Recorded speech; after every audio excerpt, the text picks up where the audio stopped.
देशाचे पंतप्रधान नरेंद्र मोदी यांनी देशवासियांनी काल आवाहन केलं आहे एका सभेमधनं की जो पेट्रोल असेल डिझेल असेल याचा तुटवडा सध्या कमी प्रमाणात पुरवठा होत आहे। आखाती देशामधील जो युद्धाचे परिणाम आहेत हे आता स्पष्टपणे भारताला देखील जाणवू लागलेत। याच अनुषंगाने आता नरेंद्र मोदी यांनी आवाहन केलेलं आहे की जे पेट्रोल असेल किंवा जे काही दर असतील हे आता वाढण्याची शक्यता आहे। मी सध्या बीड शहरामध्ये एका पंपावरती आहे आणि नागरिकांकडून आपण जाणून घेऊया काय परिस्थिती आहे।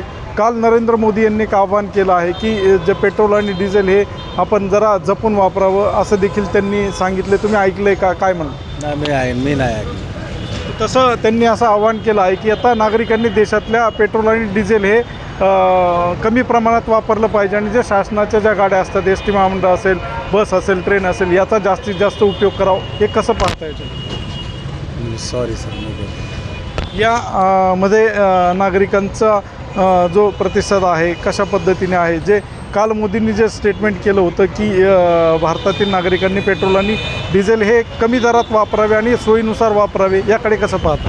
मी म्हणतो की फक्त जनतेनेच नाही मंत्र्यांनी ह्याचा विचार केला पाहिजे।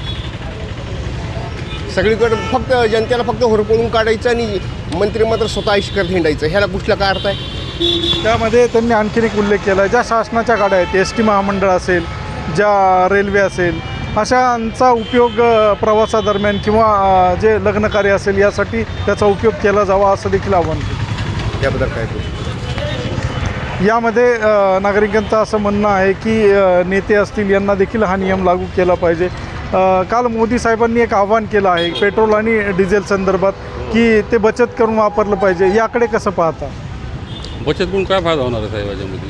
कारण चूक आपली आहे ना, गव्हर्नमेंटची चूक आहे याच्यामध्ये, बरोबर का? गव्हर्नमेंटला कळायला पाहिजे ना या गोष्टी की जनतेला त्रास देऊन त्यांना काय वाटणार? कारण ते आलिशान गाड्यामध्ये फिरायला लागले, जनता रोडवर आहे, परेशान फिरायला लागली। पण हा प्रश्न तो युद्ध सुरू होतं या युद्धामुळे निर्माण झालेला आहे, असा तुटवडा निर्माण होतं हे देखील सांगितलं जातं, त्यामुळे ते आव्हान केलेलं असावं। तर ते पण बरोबर आहे ना, तुटवडा तर पूर्ण जगामध्ये चालू आहे सध्या, पण ह्याच्यामध्ये चूक कोणाची? हां, फादरला कोण म्हणलं जाऊन? आपण थोडी म्हणलेले आहेत। यामध्ये जी चूक आहे शासनाची आहे आणि यामध्ये नागरिकांच्या आता संतप्त प्रतिक्रिया पाहायला मिळतात की पेट्रोल डिझेल संदर्भात नरेंद्र मोदींनी काल आवाहन केलं होतं की ते आता कमी प्रमाणात वापरलं पाहिजे आणि तोलून मुकून वापरलं पाहिजे, याकडे कसं पाहता?